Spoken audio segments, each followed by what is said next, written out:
We'll continue with the physical properties of noble gases. In this figure, we have the boiling point and density patterns in the noble gases. They put the noble gases here according to how they are arranged in the group.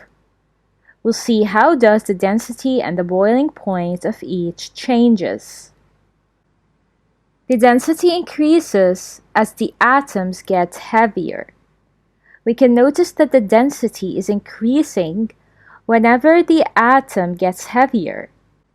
Helium has no density. If we go up, there's neon, which has a higher density.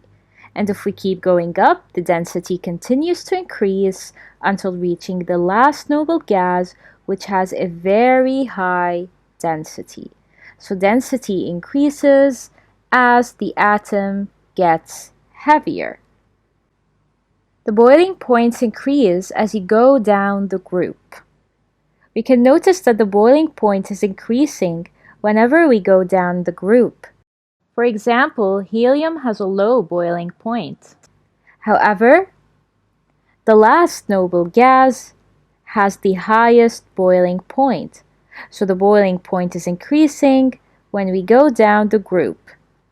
Helium has the lowest boiling point, and Rn has the highest boiling point. Attractions between one molecule and its neighbors get stronger as the atoms get bigger. So as the atoms increases in size, the attraction between one molecule and the other gets stronger.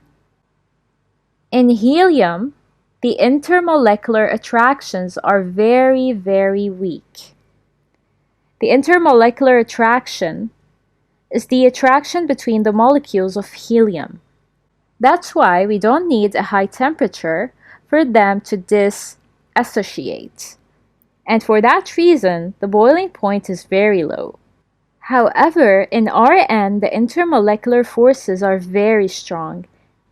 And that's why we need a very high boiling point for the molecules to dissociate, compared to helium, which has a weak intermolecular attractions.